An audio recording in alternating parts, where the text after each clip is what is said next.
Olá, bem-vindos a mais um E aí, professor? Estamos Como de vai volta. você, Martin? Tudo bem?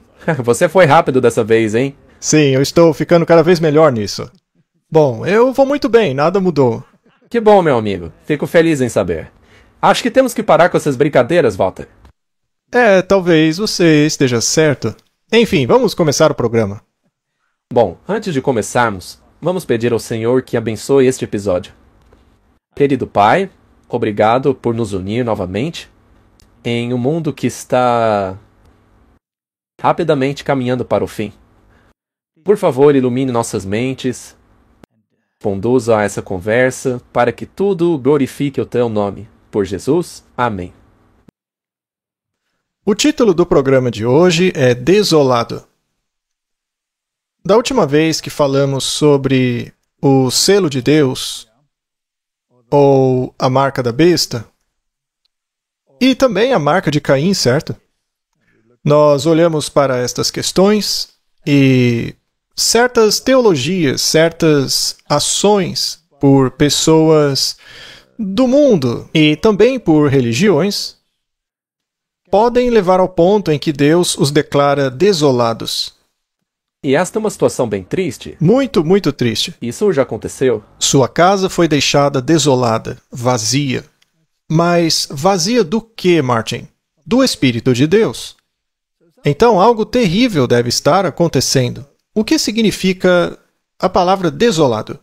Vamos analisá-la porque precisamos entender a questão em termos do que está acontecendo no mundo. Dissemos que iríamos olhar isso um pouco mais de um ponto de vista teológico, e então podemos voltar para o que está acontecendo na história. Para encaixar no quadro profético? Sim, porque se não conseguimos colocá-los em uma estrutura bíblica, aí tudo isso perde o sentido. Não passa de notícias. Simplesmente notícia. E isso é a última coisa que esse programa pretende ser, uma agência de notícias. Não queremos ser um noticiário aqui, apesar de que as notícias são interessantes no que diz respeito à profecia. Mateus 24, versículo 15. Quando, pois, virdes a abominação da desolação, prevista pelo profeta Daniel, estar no lugar santo, e quem lê que entenda, isso é muito interessante, Martin. Se você fosse ao versículo paralelo, que não colocamos aí, mas no Evangelho de Lucas é feita a mesma menção sobre a abominação da desolação, etc, etc. E lá é dito que quando fossem visto o exército cercando Jerusalém, mas não é qualquer exército, é o exército de Roma, a Jerusalém literal foi destruída pela Roma pagã literal. Agora, em um cenário do fim dos tempos, esta abominação da desolação, mencionada pelo profeta Daniel, não será o exército da Roma pagã, mas sim o exército daqueles que empunham o sinal de Anu, Sim, que também é Roma, mas em sua forma papal. sim, com uma carapuça de santidade. Sim, e este sinal de Anu foi transferido para agir em nome da primeira besta. E falamos sobre isso em nosso último episódio. Então, quando eu vejo este exército, esta estrutura de poder que forçará o mundo, e vejo a desenvolver-se, a receber a sua semelhança romana, pelos líderes que colocam sinais das cinzas em suas testas em sinal de subserviência a esse sistema romano. Em outras palavras, quando vejo a Igreja e o Estado se unindo, e o Estado retratando os aspectos de uma religião em particular, então devo começar preocupando-me com a abominação da desolação. O que é essa abominação que causa a desolação? Obviamente deve se referir à marca da besta. Porque depois da marca da besta vem a desolação. Sim, a destruição. Então não pode ser outra coisa. Uma vez que a marca da besta foi aplicada, então vem a desolação e a destruição. Mas para que a marca da besta seja aplicada, primeiro deve vir uma desolação da mente. Sim, um afastamento daquilo que Deus deseja. Exato. Afinal, por que as pessoas aceitariam se não tivesse a mesma mentalidade? A mentalidade do erro, da mentira, né?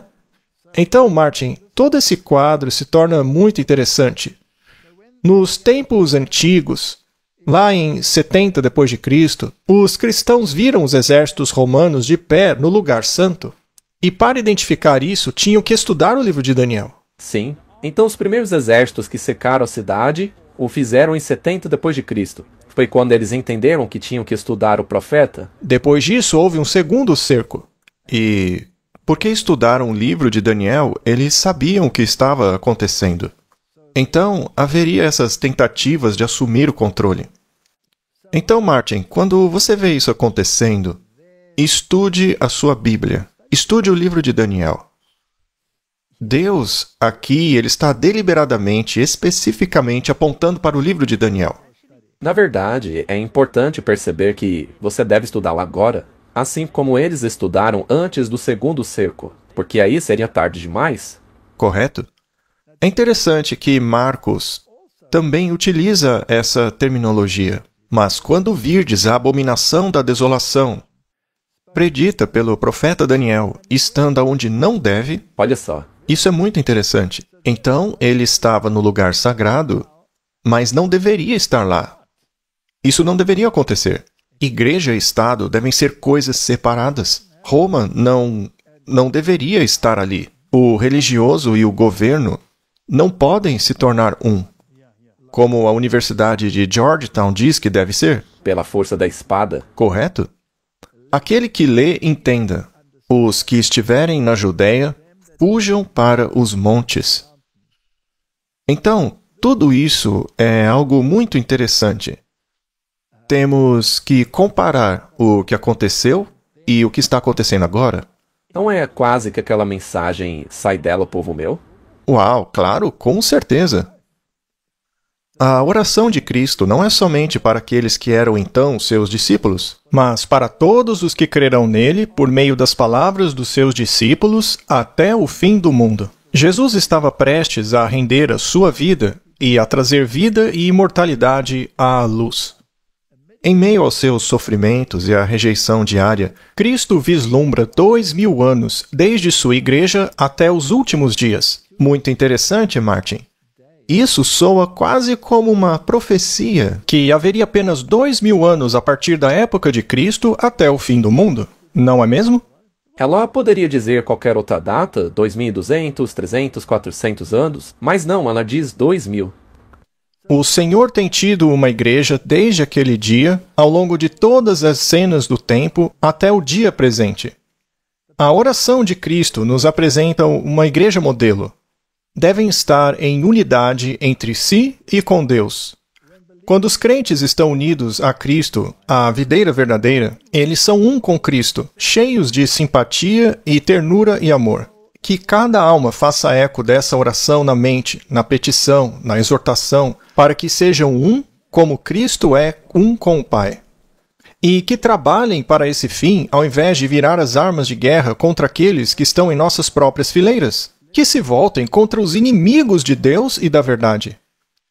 Portanto, Martin, a mensagem que tem que ir para o mundo não é uma mensagem com a qual você bate na própria igreja, naqueles que guardam os mandamentos e se apegam ao testemunho, mas é uma mensagem que alerta ao mundo para sair de Babilônia. É como você mencionou no episódio anterior, o vigia nos muros de Sião. Não se espera que eles olhem para dentro da cidade, mas para fora. Devem vigiar o que está vindo de fora. Seus binóculos devem ser muito fortes para observar o que está lá fora, acontecendo entre as fileiras do inimigo, a fim de alertar o seu próprio povo dos perigos que os rodeiam. Portanto, não devemos ficar esquentando os bancos dentro da igreja. Temos que pregar as 3 mensagens angélicas para o mundo. Jesus declarou aos discípulos que ouviam os juízos que cairiam sobre o apóstata Israel. Bem, lembre-se que isso é um tipo do que vai acontecer no final. Porque Mateus 24 é uma profecia para o tempo presente deles e para o fim dos tempos. e especialmente a vingança retributiva que viria sobre eles por sua rejeição e crucificação do Messias. Essa é a questão. Sinais inconfundíveis precederiam o terrível clímax. A hora temida chegaria repentina e rapidamente. O Salvador advertiu seus seguidores: quando virem a abominação da desolação mencionada pelo profeta Daniel, ocupando o lugar santo, quem lê entenda. Quem estiver na Judéia, fuja para os montes. Citando aqui Mateus e Lucas. Quando o estandarte idólatra dos romanos fosse erguido em solo sagrado, e que não deveria estar lá, como acabamos de ler lá em Marcos, né? Bem, essa abominação desoladora se estendesse fora das muralhas da cidade, então os seguidores de Cristo encontrariam segurança para fugir. Quando o sinal de alerta for visto, aqueles que quiserem escapar não podem demorar, pois toda a terra da Judéia, bem como em Jerusalém em si, o sinal de fuga deve ser imediatamente obedecido. Aquele que está de pé no telhado não deve descer em sua casa pensando em salvar seus tesouros valiosos. Aquele que trabalha no campo ou nas vinhas não deve perder tempo voltando para pegar suas vestes externas deixadas ao lado por estarem trabalhando num dia de calor. Não devem hesitar um momento sequer para não envolverem-se numa destruição geral. Eu acredito que estamos vivendo entre os dois cercos, Martin. Eu também acredito nisso.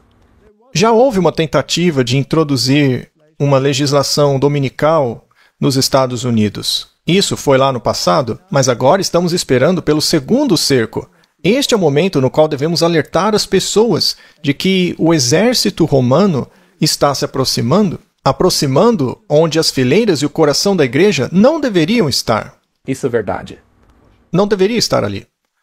O sangue de Cristo e dos discípulos que eles tinham matado estava sobre eles. Aqui ela está falando dos judeus, referindo-se a eles como uma nação, não como indivíduos, porque milhares de judeus aceitaram o Messias, a Jesus. Julgamentos terríveis foram feitos contra eles. A maldição de Deus os seguiu e eles eram um provérbio e escárnio para os pagãos e para os cristãos. Agora vamos pular aqui para baixo.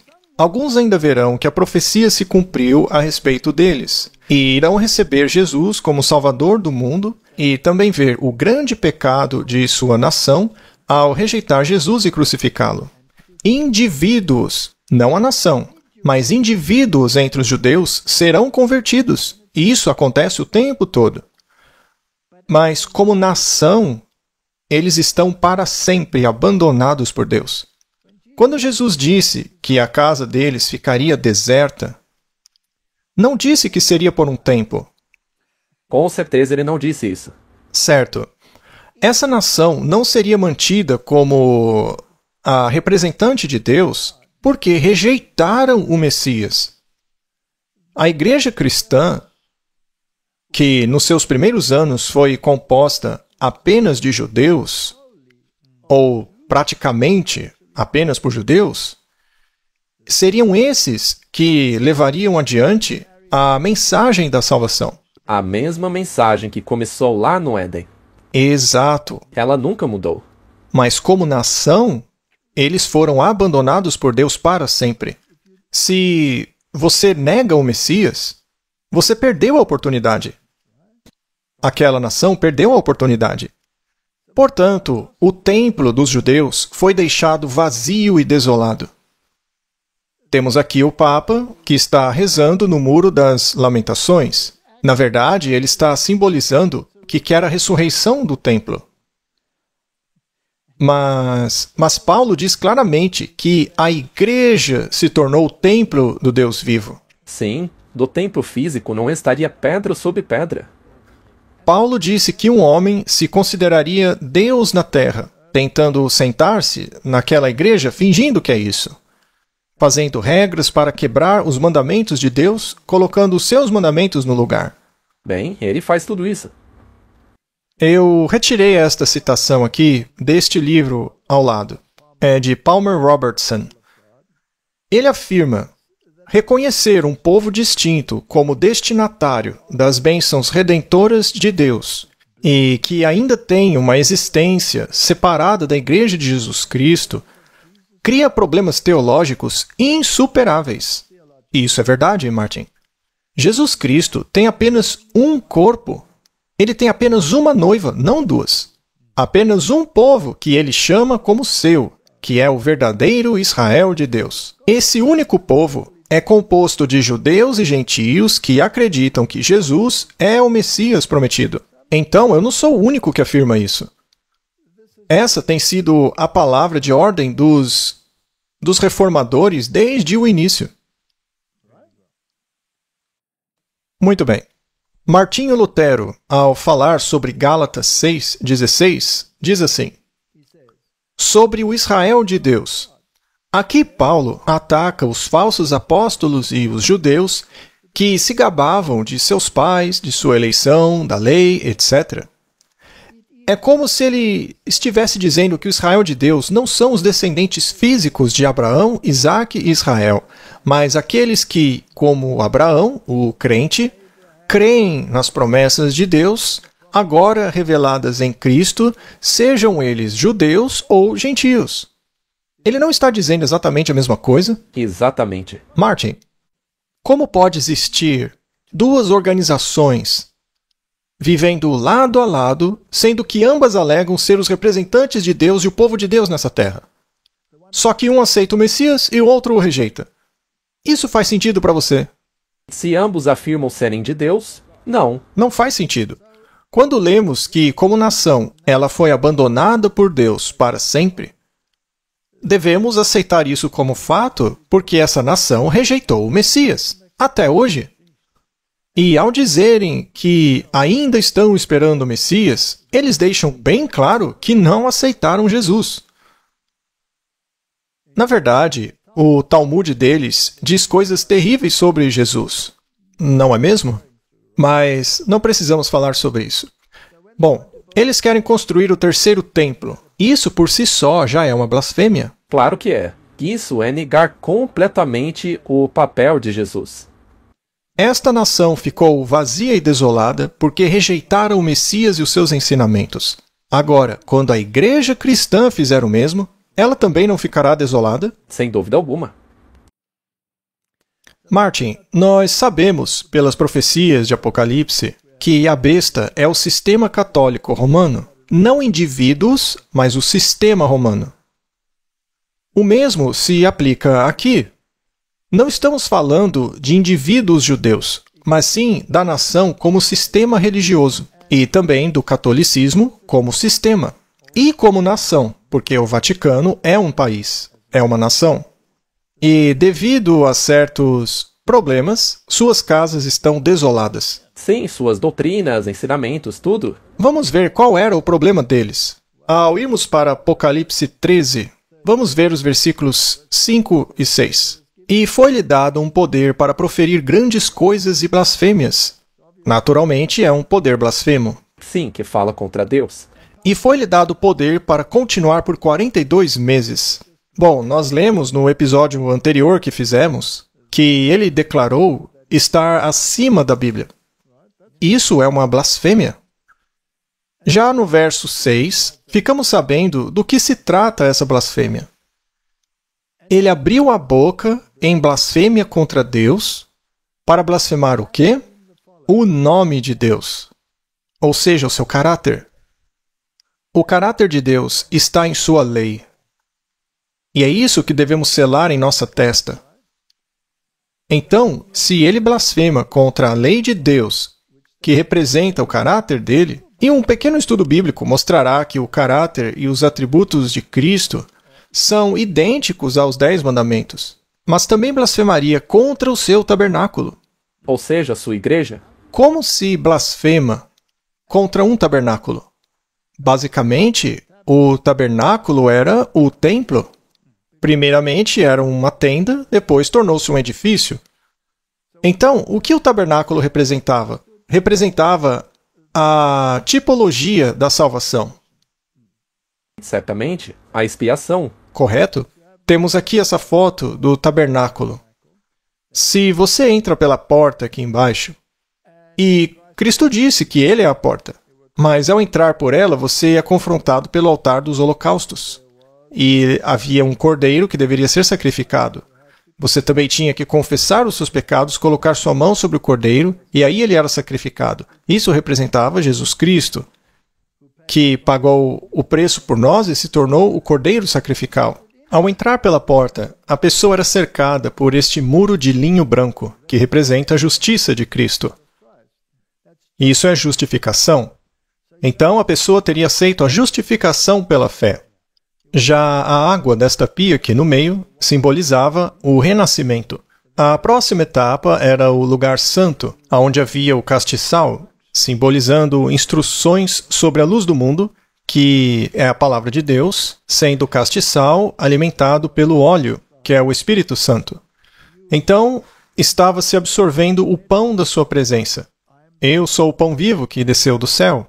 Esta é a palavra de Deus. Você a internaliza? Então, olhava-se para o altar de incenso, onde Cristo estava mediando em seu favor. E do outro lado, no lugar santíssimo, estava a arca com os 10 mandamentos e o propiciatório. Resumidamente, este era o plano da salvação. Você aceita Cristo como seu Salvador, é coberto pela sua justiça, o cordeiro sacrificial morreu por você, você confessa seus pecados, e ele paga o preço por você. Ele te lava, ele te santifica através da absorção da palavra dele, colocando-o em harmonia com a vontade de Deus. O caráter de Deus é internalizado em você pela sua palavra. Você aceita a mediação dele, agradecendo-lhe por ser o propiciatório, protegendo-o da condenação da lei. Aí você entra em harmonia com as exigências de Deus. Vai, não peques mais. Esse é o plano da salvação. É como escrever na sua testa e na sua mão. Correto? Quando a besta blasfema contra o tabernáculo, então, de alguma forma, ele deve mudar o que acontece nesta sequência do tabernáculo. Por exemplo, a besta diz que você não pode ir diretamente para Cristo. Isso porque, segundo a doutrina católica, se você for diretamente a Cristo, só haveria medo e tremor. Então você tem que invocar a mediação de Maria, para que ela faça isso em seu lugar. Isso não é mudar o caminho do tabernáculo? Claro que é. E a besta diz que não há expiação. Jesus nunca morreu por você. A morte dele foi um mero ato de obediência. Mas ele não morreu em seu lugar. Você ainda precisa pagar o preço dos seus pecados no purgatório. Você vai queimar pelo que deve? Ora, mas essa doutrina não nega o caminho do tabernáculo? Ele também diz que você tem que obedecer aos ensinamentos autênticos da igreja, às leis da igreja. Ou você se torna um herege se desobedecer. Ou seja, significa que você não precisa da palavra, você não precisa dos ensinamentos da igreja, você precisa da tradição. E o pão da presença que ele te dá é uma hóstia, um sacrifício repetido do que já aconteceu aqui. Ou seja, Jesus não teria morrido de uma vez por todas em seu sacrifício. Para os católicos, há necessidade do sacrifício constante. Bom, a lei já sabemos que ele mudou. E a besta não é o propiciatório porque temos que ir a ele com temor e tremor. Martin, ele não blasfema contra o tabernáculo? Completamente? Segundo a religião dele, você não pode ir diretamente a Jesus, mas precisa de um intermediário humano? Ou seja, ele blasfema contra aqueles que habitam no céu. Bom, Martin, o que dizer também dos anjos? Ele descreve os anjos como pequenos bebês gordos voando por aí. Isso é horrível. E ele diz que Jesus foi um ser gerado. É verdade? O Pai o teria gerado? O Pai o teria gerado e os dois juntos teriam soprado o Espírito Santo à existência. Mas em Jesus havia vida não emprestada, não derivada. Jesus tem vida dentro de si mesmo. Ele é Deus. Sim, e isso não é blasfemar contra ele? Portanto, Martin, se você nega a maneira pela qual foi salvo pelo sangue de Jesus, você está negando o princípio da justificação. É isso mesmo. Isso não é rejeitar o Messias? Completamente? Porque então você está fazendo exatamente o que o Caim fez? Muito bem, vamos analisar a teologia de Martinho Lutero. Esta única e firme rocha, que chamamos de doutrina da justificação, insistia Lutero, é o artigo principal de toda doutrina cristã que compreende o entendimento de toda piedade. Se você jogar isso fora, está rejeitando o Messias. Você até pode chamá-lo de Deus, mas ao negar a justificação e ao colocar as obras de Caim no lugar das obras de Abel, aí você recebe a outra marca. Para a tradição de Lutero, a doutrina da salvação pela graça apenas, por meio unicamente da fé em Cristo, é a principal matéria sobre a qual todos os demais ensinos se apoiam. Se você nega isso, você nega o tabernáculo. Então, aqui está outra citação do livro Fé e Obras, que diz assim: este assunto tem que se tornar claro e distinto. É impossível influenciar nada em nossa posição diante de Deus ou no dom de Deus para nós por meio do mérito da criatura. Não posso fazer nada para me salvar. Se a fé e as obras pudessem comprar o dom da salvação para alguém, neste caso, o Criador estaria sob obrigação para com a criatura. Aqui está uma oportunidade para a falsidade ser aceita como verdade. Se alguém pode merecer a salvação por qualquer coisa que faça, então ele está na mesma posição que o católico para fazer penitência por seus pecados. A salvação, então, é em parte uma dívida que pode ser conquistada como salário. Martin, essa é a questão principal. Vimos que a antiga Israel rejeitou o Messias e sua casa ficou deserta, desolada. Qualquer organização que continue a rejeitar a Jesus, continue a rejeitar o Messias, é vazia e desolada. Não há nada ali dentro. Agora, o que dizer da igreja que o acolhe? Correm o mesmo risco? Se essa organização mudar seus princípios de qualquer forma ou relação a isso, estão fazendo a mesma coisa, só que em um nível mais sutil. Eles aí não estariam desolados também? Claro que sim, se se alinharem a isto de alguma forma, também ficarão vazios e desolados. Você quer ficar vazio de Jesus? Vazio do Espírito de Deus? Com toda certeza não. Bom, vamos nos certificar. Quem foi amaldiçoado no Concílio de Trento? Bem, está aqui. E isso é o que eles escreveram. Veja só. Qualquer um que diga que os pecadores são justificados somente pela fé, de modo a significar que nada mais é exigido em cooperação para obter a graça da justificação, que seja anátema. Ou seja, se você diz que é somente pela expiação de Cristo que somos salvos, então você é um amaldiçoado. Porque para eles deve ser do jeito de Caim, tem que ser pelo seu próprio esforço. Suas próprias obras. É por isso que tocamos nesse assunto no último episódio. O assunto da marca de Caim tinha que ficar bem claro, porque isso daí é muito perigoso, porque assim você também tem algo que se pode fazer para atingir essa justificativa. E qualquer um que diz que os pecadores são justificados unicamente pela imputação da justiça de Cristo, ou unicamente pela remissão de pecados, sem a caridade que é derramada no coração pelo Espírito Santo, sem a graça infundida, que seja anátema. Martin, isso é totalmente contrário à Bíblia.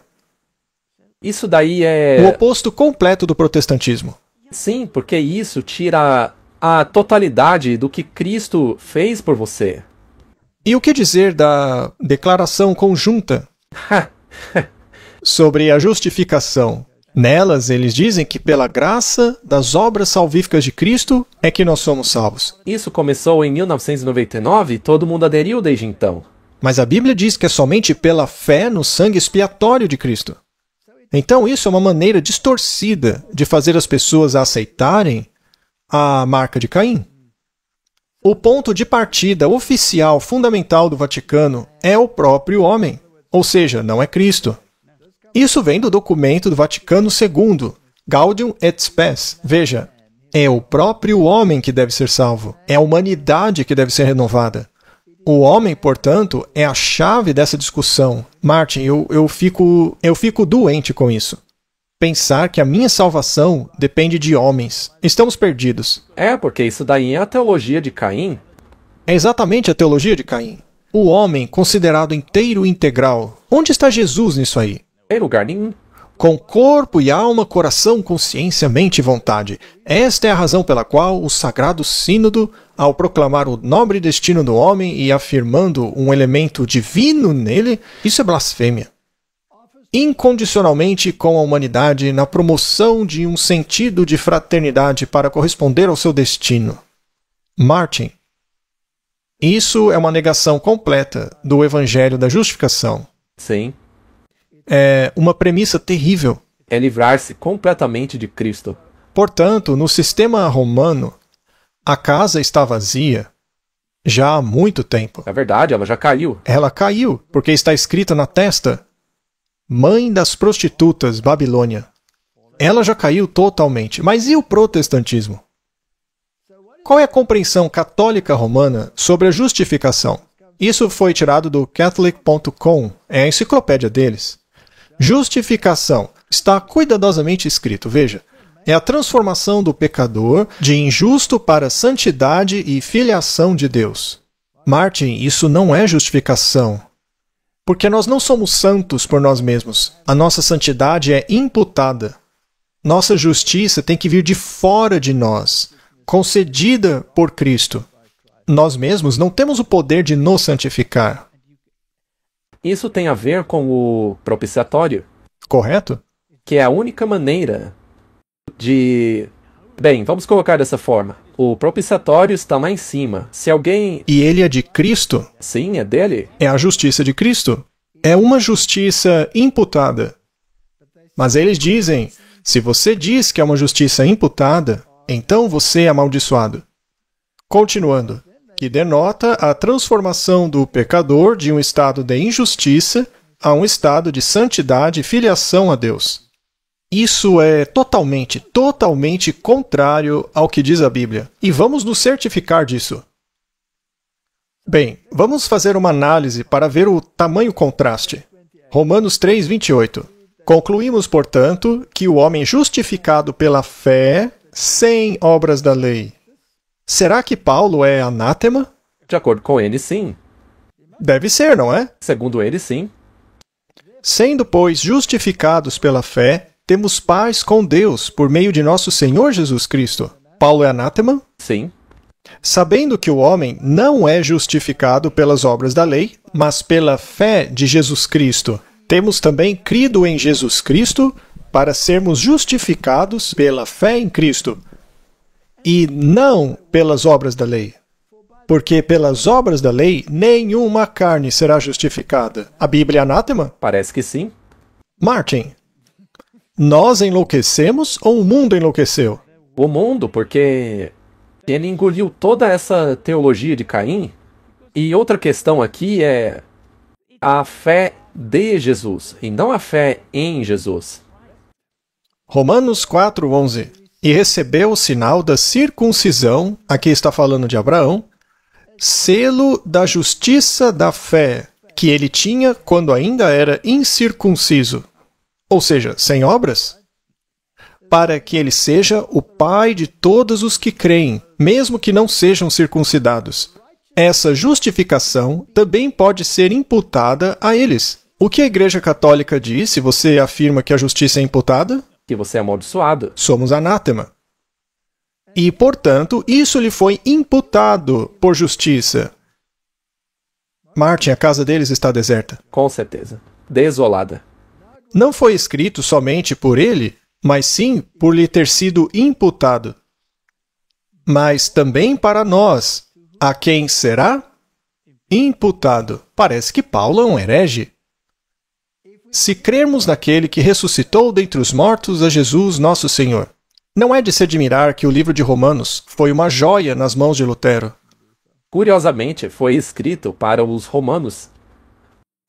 Isso é um ponto muito bom. Obrigado. Portanto, não é de se admirar, depois de analisarmos essa dicotomia, essa discordância de pensamentos, Martinho Lutero chegou a esta conclusão de que a mulher que estava cavalgando a besta não era outro senão o papado, junto aos reis que lhe prestavam obediência, em vez de prestarem homenagem a Jesus Cristo. Veja só o que ele disse: nada além do reino da Babilônia e do próprio Anticristo. Pois quem é o homem do pecado e o filho da perdição? Além daquele por cujos ensinamentos e ordenanças aumenta o pecado e a perdição de almas na igreja, enquanto ele se assenta na igreja como se fosse Deus? Todas essas condições têm sido cumpridas já há muitos séculos pela tirania papal. Foi isso que Lutero concluiu. E como eles não mudaram essa doutrina até hoje, não temos escolha a não ser concordar com ele. Eles não mudaram absolutamente nada desde então. Temos aqui a história da Reforma Protestante de Aminé, e diz assim: Lutero provou pelas revelações de Daniel e João, ou seja, o livro de Apocalipse, pelas epístolas de Paulo, Pedro e Judas, que o reinado do anticristo, previsto e descrito na Bíblia, foi o papado. Ele não sugeriu isso, ele provou isso. E todo o povo disse amém. Um santo terror tomou conta de suas almas. Foi o anticristo a quem contemplaram sentado no trono do pontífice. Esta nova ideia, que ganhou maior força das descrições proféticas lançadas por Lutero entre os seus contemporâneos, infligiu o golpe mais terrível a Roma. Martin, veja bem, se aqueles dias não tivessem sido encurtados, ninguém sobreviveria. Então Deus, em sua misericórdia, infligiu este terrível golpe em Roma, mas levou alguns séculos para tirar o seu poder temporal. Ou pelo menos assim parecia. Eles ainda estavam atuando. Mas por trás das cortinas, surgindo agora nos Estados Unidos da América. Certo, então no passado todos pensavam assim, mas hoje ninguém pensa mais. Não. Por quê? Porque os jesuítas, que odeiam a Bíblia e odeiam a Reforma Protestante, inventaram essa teologia jesuíta covarde chamada futurismo, que joga os cumprimentos proféticos todos no futuro. Assim, o Papa não pode ser o anticristo porque ele só virá no futuro. Segundo eles, joga sua Bíblia fora porque ela não se aplica a você. Você será arrebatado, não terá nenhum desses problemas para lidar mesmo. Somente os judeus vão lutar com isso no futuro, porque eles são um povo escolhido por Deus na terra e precisam de uma pátria, que aliás foi criada por meio dos Rothschilds. Isso não tem nada a ver com a Bíblia. A casa deles está desolada. Agora, temos aqui outro sistema que está desolado que conseguiu contornar a reforma. A Review and Herald diz o seguinte: enquanto o mundo protestante está, pela atitude dela, fazendo concessões com o erro, como redefinir a doutrina da justificação, devemos despertar para compreender a situação e enxergar a disputa diante de nós em seu verdadeiro sentido. Deixe que os vigias ergam as suas vozes como uma trombeta e deem a mensagem que é a verdade presente para este tempo. Que saibam onde estamos na história profética, que o espírito do verdadeiro protestantismo desperte em todo o mundo. O que é o verdadeiro protestantismo? Número 1 é protestar pelas Escrituras. É protestar contra a falsidade de Roma e suas mentiras. É isso que temos que fazer. Esta é a nossa ordem de marcha. Vejo muitas pessoas fazendo isso. Martin. Cristo olhou por meio dos séculos. Ele viu como o verdadeiro cristianismo se tornaria quase extinto, de forma que, em sua segunda vinda, ele encontrasse um estado de sociedade semelhante àquele que existia antes do dilúvio. Até mesmo as igrejas ficariam desmoralizadas e a Bíblia seria negligenciada e profanada. Hoje, elas não acreditam nem mesmo na primeira frase da Bíblia, e no início criou Deus, quanto mais o resto. Sendo assim, Martin, não é necessário que sejamos muito diligentes? Sim. Guarda o teu coração com toda diligência, pois dele procedem as saídas da vida. 2 Pedro, e além disso aplicai toda diligência. Acrescente à sua fé virtude, virtude ao conhecimento, conhecimento temperança, a temperança paciência, a paciência piedade, a piedade bondade fraternal e a bondade fraternal caridade. Amor agape é o último passo. Você tem que amar o seu próximo o suficiente para avisá-lo. Isso é verdade. E não para agradá-lo. Para não condená-lo? Sim. Então, o que significa toda diligência? significa muita coisa. Significa uma diligência diária. Há perigo de nos tornarmos cegos com relação ao trabalho dos agentes satânicos. Parece que o mundo ficou cego, Martin. Eles não veem mais isso. Você também não mencionou Sansão? Quão cego ele era e... Bom, foi somente quando ele tornou-se completamente cego... que ele finalmente passou a enxergar. Isso mesmo. Correto? Talvez em meio à dificuldade o mundo passe a enxergar. Eu também gostaria que muitos passassem a ver. E que seremos enredados por tentações sedutoras satânicas. Portanto, a palavra vem a nós com toda a diligência, acrescentando ao seu caráter as graças que o tornarão forte para resistir ao mal. Aquele que não possui estas coisas é cego e não pode ver. Ele não percebe sua pobreza espiritual. Portanto, irmãos, sejam diligentes para tornar o seu chamado e eleição garantidos, pois se fizerdes estas coisas, nunca tropeçareis. Pois assim a entrada vos será amplamente suprida para o reino eterno de nosso Senhor Jesus Cristo. Martin, temos que estudar. Precisamos entender onde estamos no curso da história. Com diligência? Sim. Isso é muito importante. Martinho Lutero afirmou que o mundo inteiro se ofende com a clareza da segunda tábua dos mandamentos de Deus. Isso porque o senso e a razão humanas compreendem parcialmente o que foi feito de forma contrária a eles. Quando Deus e sua palavra são condenados, o mundo fica em silêncio e não os considera. Mas quando o monastério é tomado, ou carne comida em uma sexta-feira... Martin, eu vi que agora estão servindo hambúrgueres de peixe nos Estados Unidos. Isso por causa da quaresma. Ou então, quando um frade se casa... aí acaba o mundo e as ofensas são abomináveis.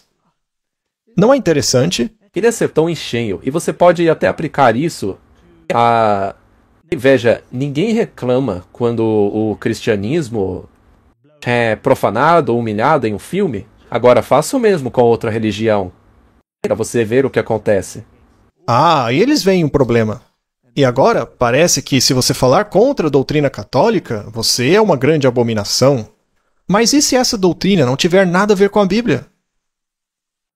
Eles não se importam nem um pouco com os 10 mandamentos. Agora, ouse descumprir as regras da quaresma para você ver. Portanto, a obediência a Deus é a obediência da fé e das boas obras. Ou seja, aquele que acredita em Deus e faz o que Deus ordenou é obediente a Ele. Mas a obediência para com o diabo é superstição e más obras. Isto é, aquele que não confia em Deus, mas é incrédulo e pratica o mal, está sendo obediente ao diabo. E Paulo disse, não quero que vocês adorem com demônios e nem adorem demônios. Martin, o mundo está de cabeça para baixo. O mundo não sabe mais o que é mal, porque rejeitou a palavra e a lei de Deus. Se você rejeita a Cristo, você acaba desolado. Se você blasfemar contra o tabernáculo e o plano da salvação e substituí-lo por outro plano da salvação, você acaba desolado. Agora, os protestantes que abraçam o plano da salvação e reconhecem que a justiça é imputada a nós e que é a justiça de Cristo e não a sua própria que lhe dá o título no céu, o que será que acontece se estes começarem a mudar a sua posição? Também não ficarão desolados? Claro que sim. Se você se alinhar com o inimigo, mesmo que entre em concílio ecumênico com ele, você vai acabar desolado. Você vai terminar encrencado. Muito bem. Daniel 9:17. Agora, pois, ó nosso Deus, ouve a oração do teu servo e as suas súplicas, e faze resplandecer o teu rosto sobre o teu santuário, que está desolado, por amor do Senhor. Então, no tempo de Daniel, o templo havia sido destruído. Ele estava desolado. E por quê? Porque não praticavam mais o que deveriam praticar. Por desobediência. Tornou-se um evangelho de obras e apostasia. Daniel, capítulo 9, 27. E ele confirmará a aliança com muitos por uma semana. Agora, o futurismo aplica isso ao anticristo em algum momento do futuro. Mas isso tem a ver com o Messias, com Jesus Cristo. No meio da semana, o Messias acabará com o sistema de sacrifícios. Ou seja, com a morte do Messias, ele se tornou o sacrifício máximo. E por espalhar abominações, ele a tornará desolada. Temos um quiasma aqui. Você tinha o governante se opondo ao governante, aí você tem os romanos se opondo ao Messias. E então o Messias colocaria fim aos sistemas de sacrifício. Portanto, após a morte dele, viriam as legiões romanas e destruiriam o templo. E isso seria até o fim. Isso é muito interessante. Daniel 11, 31. E exércitos estarão ao seu lado, e profanarão o santuário à força, e removerão o diário, e colocarão a abominação que causa desolação. Portanto, Martin, neste sistema, eles substituíram o plano redentor por outra coisa e tornarão desolada. Agora, aqui está uma imagem do que acontecia no pátio. Você entrava no pátio com o seu cordeiro sacrificial, você colocava sua mão sobre ele, confessava seus pecados e ele tomava o seu lugar. Se você acredita que o sacrifício diário é tirado e foi tirado por Roma, ou se você acredita que isso é a remoção da expiação, na verdade, eles estão interligados. É difícil separá-los. Sim, porque... Roma removeu a expiação. Sim. Quando você remove a expiação, você está tirando o papel do Messias, o que significa que você está tornando o santuário vazio. Isso mesmo. Porque se Cristo não está mais ali, é um lugar desolado. Exatamente. É a presença de Cristo que enche o santuário. Verso 11. E desde o tempo em que o sacrifício diário foi tirado, e a abominação desoladora for posta, haverá 1290 dias.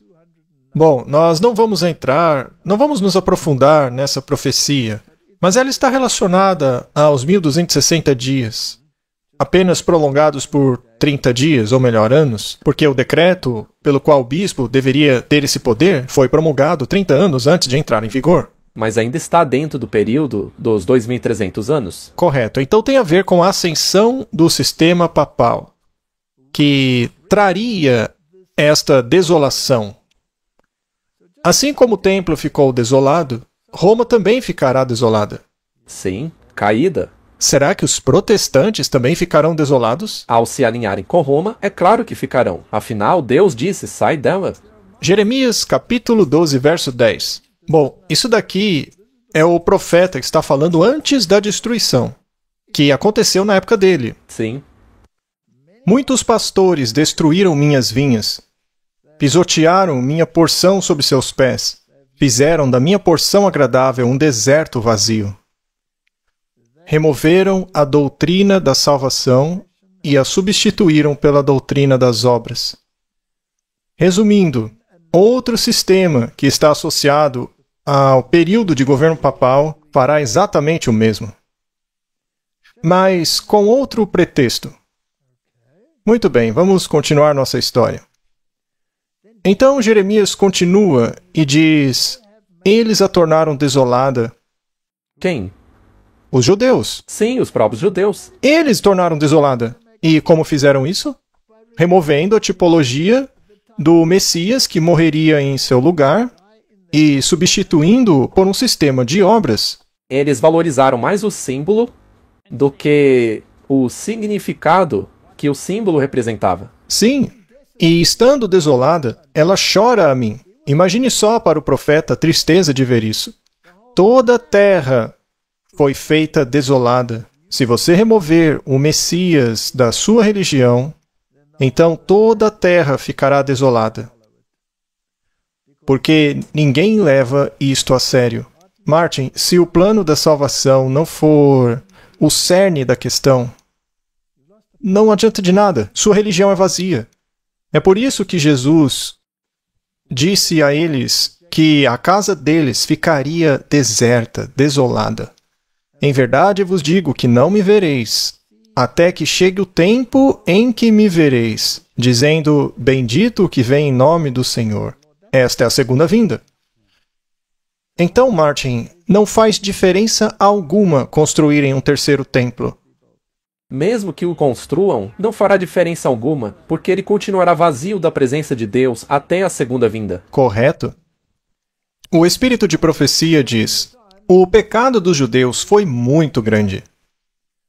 Mas aqueles em nossos dias que têm diante de si a história de Cristo na terra e de sua rejeição pelos judeus, pecam em um grau muito maior.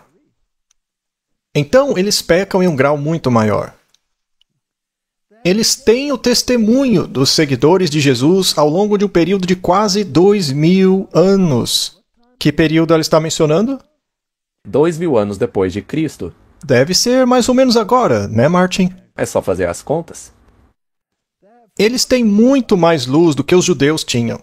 Todos os outros erros são insignificantes comparados ao pecado de rejeitar Cristo. Desviar-se dele é rejeitar a verdade infinita, o amor, a retidão, e fechar a porta do coração a toda iluminação celestial. É acolher a escuridão e o desespero. Já aceitá-lo é luz, paz e alegria. A questão não mudou, Martin. Não, é o mesmo problema que ocorreu com Caim, e continua até hoje. Quando você não segue o caminho de Cristo, o resultado é a desolação. Exato. Esse é o caminho de Caim.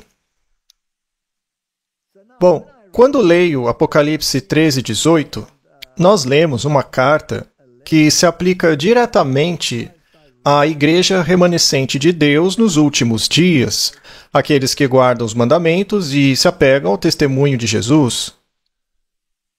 Estes são aconselhados a comprar ouro provado no fogo.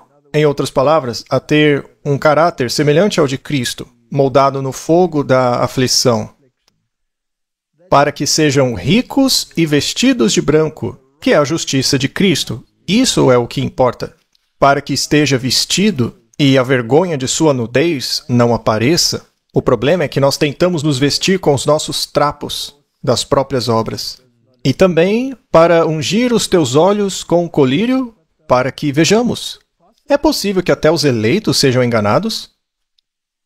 E você pode pensar que um sistema que coloca o nome de Jesus em sua boca, mas o nega, e chama tudo o que pertence a Jesus de anátema, será que isso é problemático? Ora, é claro que é. Infelizmente, muitos são enganados com isso. Portanto, a porta do coração deve ser aberta ao Espírito Santo, pois ele é o santificador e a verdade é o intermediário. Deve haver uma aceitação da verdade como ela é em Jesus. Essa é a única e verdadeira santificação. A palavra é a verdade. Leiam a oração de Cristo por unidade, que disse: guardem teu nome aqueles que tu me deste, para que eles sejam um, assim como nós somos. Martin, tem tanta divisão nesse mundo. Na igreja? Sim, na igreja. A oração de Cristo não é somente para aqueles que agora são seus discípulos, mas para todos aqueles que crerão em Cristo pelas palavras dos seus discípulos até o fim do mundo. Jesus estava prestes a entregar sua vida para trazer a vida e a imortalidade à luz. Cristo, em meio aos seus sofrimentos e sendo diariamente rejeitado pelos homens, olhou adiante ao longo de 2000 anos.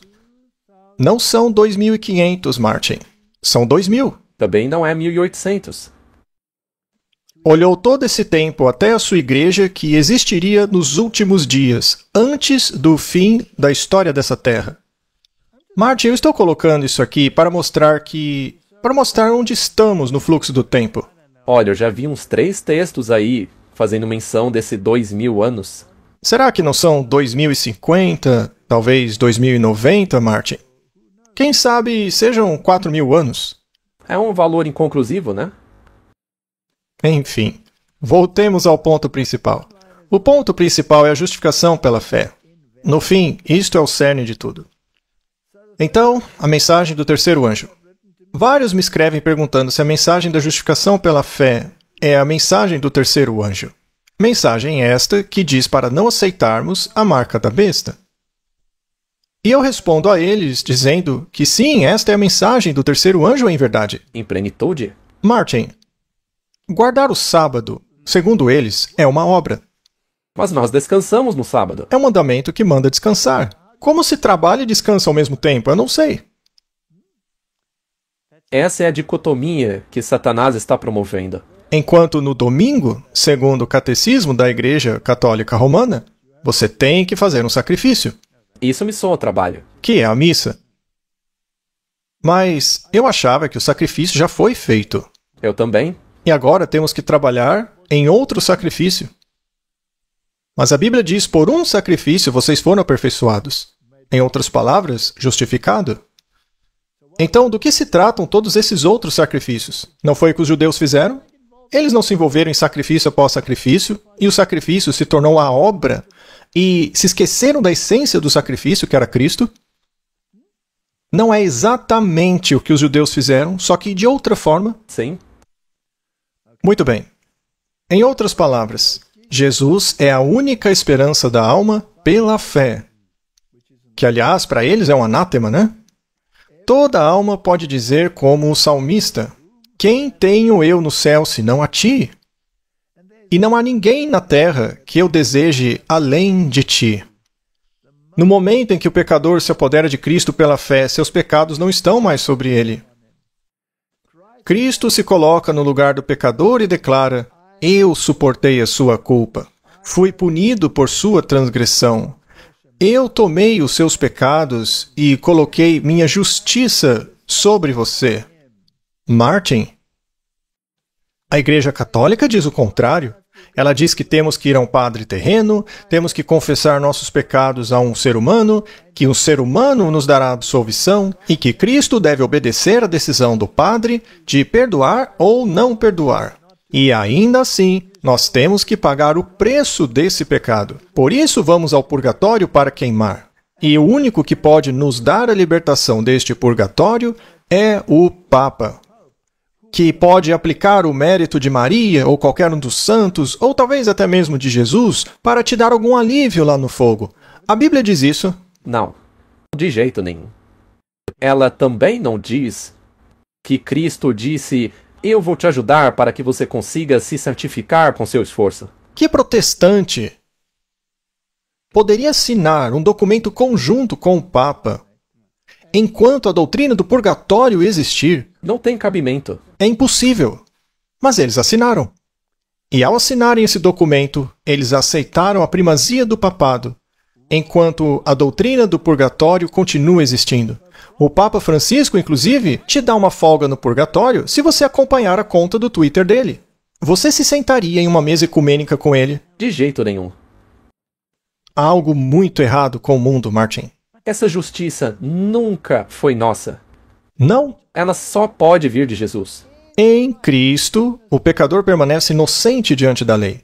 Mas quão vã é a esperança de entrar no céu se não temos fé em Cristo? Nenhum prazer nas coisas espirituais, nenhuma alegria em antecipar as coisas do céu. O Filho de Deus encontra conforto e paz em Cristo. Ele se deleita em refletir sobre a santidade do seu futuro lar imortal. E não em uma era de ouro aqui embaixo, Martin. Absurdo. Uma era de domínio e poder. Isso será a prosperidade temporal que trará destruição repentina. Portanto, o Senhor ordena: sede santos, porque eu sou santo.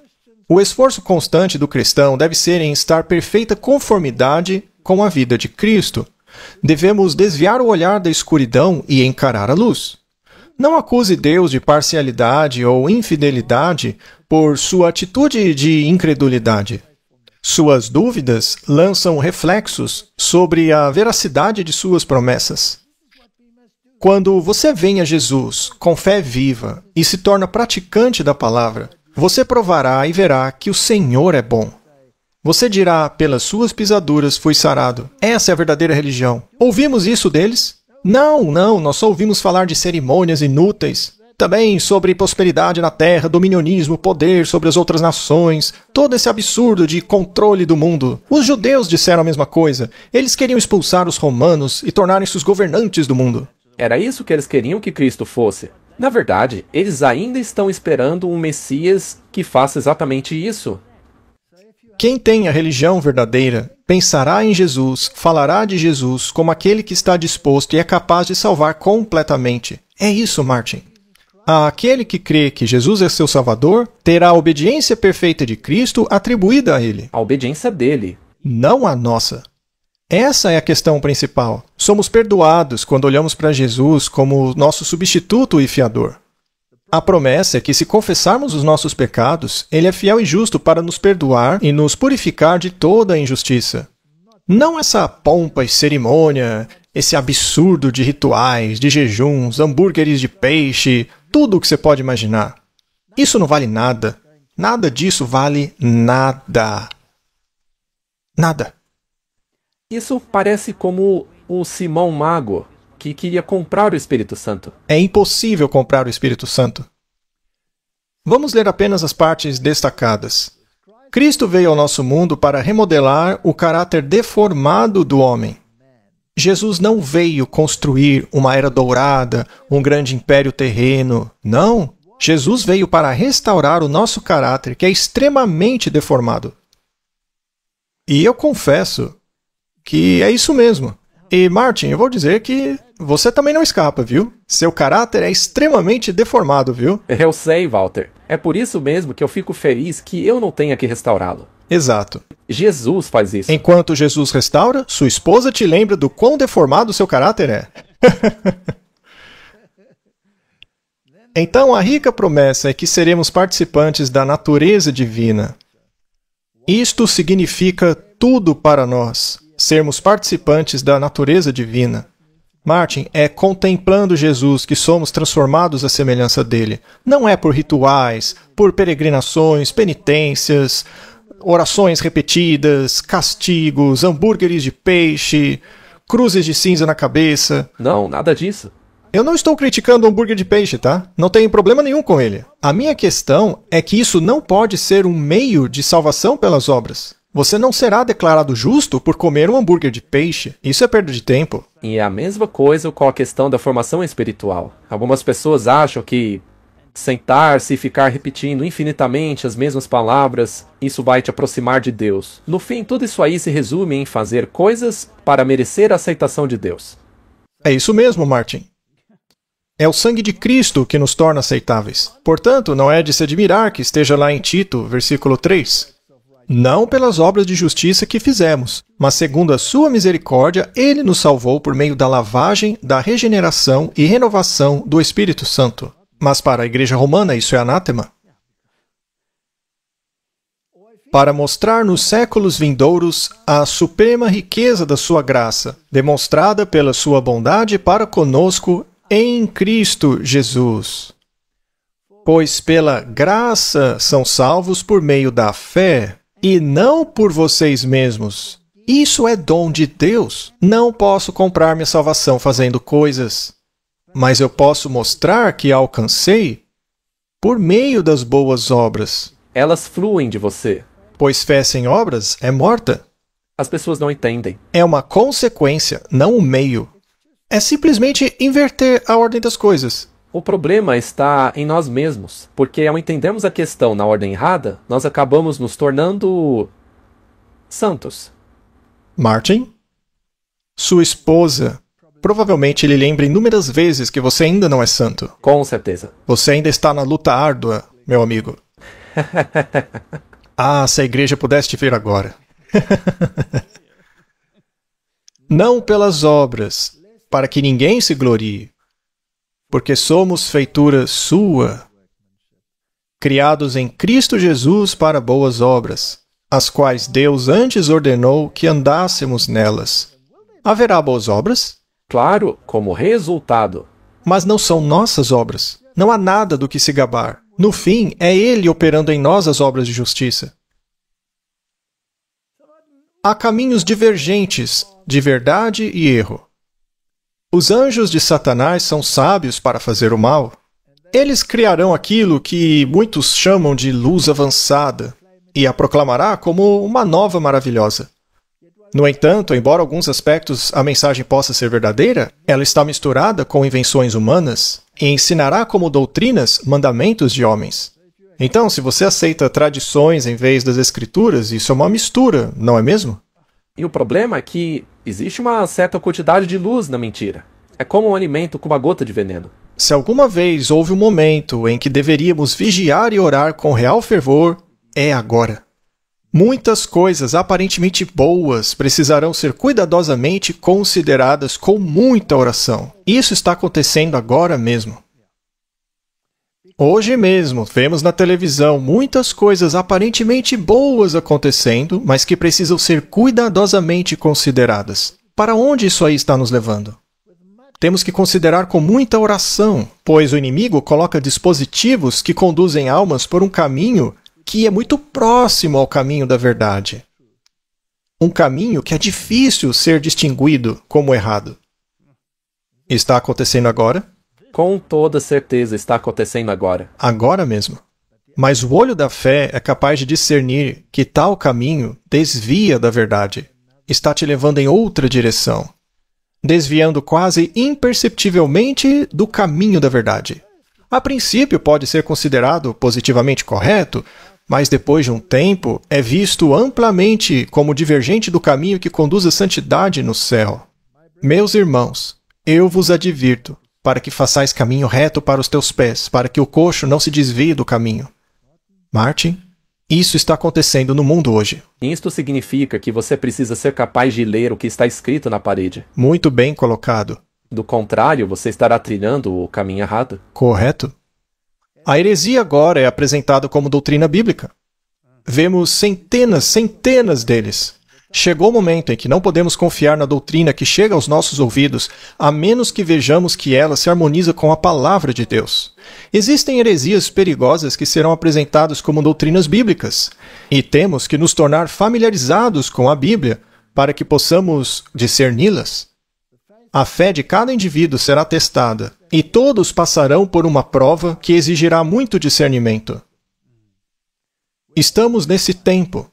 Por isso precisamos ser sóbrios, como disse Pedro, vigilantes, porque nosso adversário, o diabo, é um leão rugidor, andando ao redor buscando a quem possa engolir. Se não compreendermos como as chamadas boas coisas que estão acontecendo no mundo hoje estão desviando-nos do caminho da salvação, então terminaremos blasfemando contra o santuário, contra o tabernáculo. Esta crise está gradualmente se aproximando de nós. O sol brilha no céu, passando por seu ciclo habitual. Os homens continuam comendo, bebendo, acotovelando-se uns contra os outros. A maior excitação prevalece, mas a hora da provação está se aproximando rapidamente, e a porta da graça pode ser fechada muito em breve. Você concorda com isso? Claro. Então vamos falar um pouco mais sério. Apocalipse 18 diz: E depois destas coisas, vi descer do céu outro anjo, tendo grande poder, e a terra foi iluminada com sua glória. E clamou fortemente com grande voz, dizendo: Caiu a grande Babilônia. Ela se tornou morada de demônios, refúgio de todo espírito imundo, e uma gaiola para toda ave imunda e odiável. Então existe um falso Espírito Santo. Os demônios estão dentro de Babilônia. E já que é este o caso, pode Jesus estar dentro dela também? Não. Nunca. Eles estão desolados. Sim. As igrejas podem ficar desoladas? Claro que sim. Afinal, esse pássaro imundo e odioso faz parte das igrejas? É um falso Espírito Santo. Se o Espírito lhe disser que não precisa mais cumprir a lei, e por outro lado Jesus disse: você me ama, guarde os mandamentos, então os dois estão em uma clara contradição um com o outro. Uma é do diabo, a outra não. A Babilônia é morada dos demônios. E se a justificação agora é somente pela graça e não mais pela fé, e está nas obras de Cristo e não no sangue que ele derramou, que doutrina é essa? Seria a doutrina do Espírito Santo ou uma doutrina do diabo? Do diabo. Claro. doutrina dele. Muito bem. É o oposto de Cristo. Quando a Bíblia diz que eles beberam do vinho da ira, da fornicação, e que os reis da terra, e veja, aqui é plural, né? Cometeram fornicação com ela, e os mercadores da terra se enriqueceram pela abundância de suas iguarias, porque são todos controlados pelos cavaleiros de Malta e pelos jesuítas, né? E escutei outra voz do céu dizendo: sai dela, povo meu. Essa voz é a voz de Deus. É a voz de Deus. Mas tem que chegar às pessoas através da voz de outros seres humanos,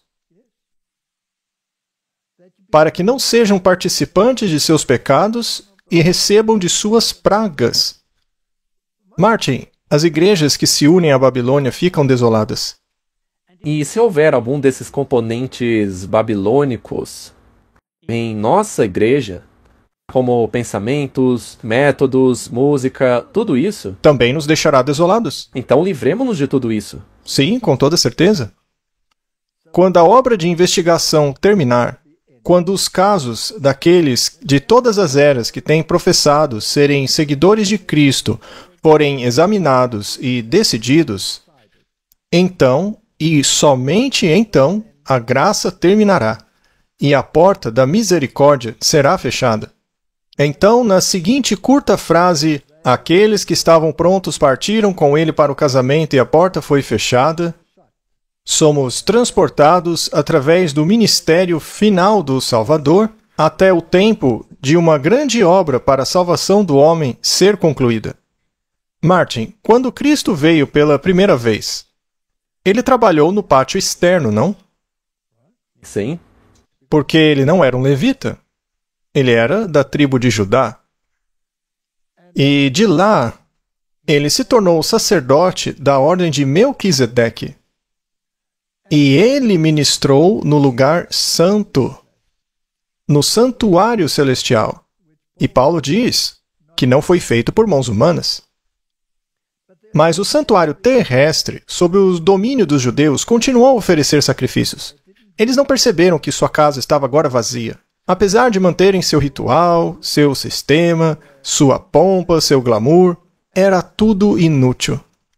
Já que aquele ministério, a religião deles, tinha que ter um foco celestial, porque não passavam de um símbolo apontando para o verdadeiro sacerdote. Não é? Enquanto Jesus foi para o santuário celestial, os judeus insistiram em continuar ministrando aqui embaixo, no santuário terrestre, num santuário vazio, sem a presença de Jesus. E agora, no final da profecia dos 2.300 dias, que terminou em 1844, quando a ênfase foi colocada no ministério de Cristo, entrando no lugar santíssimo, onde a lei estava, assim, a importância da lei foi resgatada, a importância do sábado foi resgatado, mas a justificação pela fé foi novamente destacada. Mas as igrejas de hoje rejeitam tudo isso. sim, elas continuam no lugar santo. Então a casa delas não está desolada? Exatamente. E quem se encarregou de preencher esse lugar vazio? Satanás? Satanás com seus demônios e um falso Espírito Santo. Acabamos de ler isso. Então a mensagem é: voltem à harmonia com a lei. Aqueles que guardam os mandamentos de Deus e se apegam ao testemunho de Jesus. Mas a mensagem deles é: não, a lei foi abolida. Esqueça os mandamentos. E mesmo aqueles que ainda se apegam a uma lei, se apegam à lei do Papa e não à lei da Bíblia. Se colocam sob a autoridade de outra pessoa e não de Deus. Rejeitam o selo de Deus para receberem a marca da besta. Então, o perigo do que eu estava mencionando antes é que você pode até mesmo estar sentado na igreja correta. Ainda assim, você pode ter a mentalidade babilônica, com a música e tudo mais. Sim, em seu corpo, o templo espiritual. E neste caso, esse templo fica vazio. E ao dizer isso, eu não estou dizendo para as pessoas saírem da igreja. Estou dizendo para saírem da mentalidade, dessa mentalidade babilônica. Mas se a sua igreja recusa-se a guardar os mandamentos de Deus e também nega a justificação pela fé, aceitando uma justificação papal, então você se tornou parte da Babilônia. Aí sim você tem que sair do sistema, incluindo a igreja que pertence ao sistema. Desolação é destruição. É exatamente isso que acontecerá a esse sistema. É por isso que o terceiro anjo, em Apocalipse 14, clama em voz muito alta: se alguém adorar a besta... E veja, é muito simples. Aquele que você escolheu para obedecer é aquele a quem você adora. Ou que seja uma imagem dele. É o mesmo princípio vindo à tona no protestantismo, nos Estados Unidos da América. Continuando, e receber sua marca na testa ou na mão, esse beberá da ira de Deus. Porque estão desolados, Martin. Se tornaram casa de demônios também. E ouvi outro dizer: assim mesmo, Senhor Deus Todo-Poderoso, verdadeiros e justos são os teus juízos. Isso é Apocalipse 16, verso 7. Então, quando eles recebem as pragas e os juízos caem sobre eles, todos começam a reclamar e tentar se livrar daqueles que guardam os mandamentos. Isso mesmo. Falamos sobre isso da última vez. Mas a Bíblia declara que os juízos de Deus são justos. Aliás, Jerusalém foi destruída. Sim. Eles rejeitaram Cristo. Sim. Babilônia será destruída. O mundo será destruído porque também rejeitam a Cristo, aceitando falsidades no lugar dele e comprometendo-se com alianças que negam a Cristo. Como o acordo abrâmico, por exemplo. Não tem nada de Cristo ali. Cristo atrapalharia o acordo. Veja, por exemplo, os concílios ecumênicos. Para que eles deem certo, Jesus tem que ser colocado no mesmo nível de Buda. Exatamente. Tão logo você coloque Jesus de fora da coisa, sua casa fica vazia. Este é o tema do programa de hoje. Se não nos centralizarmos em Cristo, ficaremos desolados, perdemos o rumo. Muito bem, Martin, esse é o ponto principal. Ele blasfema contra quem está no céu, ele blasfema contra o tabernáculo, e já vimos isso acontecer várias vezes. E assim passamos dos judeus, cuja casa ficou vazia porque rejeitaram Jesus. Depois passamos para o catolicismo, que também é desolado porque rejeitou a Cristo. E hoje é o protestantismo, que se corrompeu a um sistema desolado, a uma teologia desolada. Estão todos desolados. E eu não quero estar desolado. Eu não quero que meu templo fique vazio, porque se eu não tiver Jesus, eu não tenho nada. Prefiro ser chamado de anátema, me apegando a Jesus, ao invés de me apegar a um sistema que não pode me salvar. Amém. Vamos orar. Pai Celestial, tudo se resume a Jesus Cristo.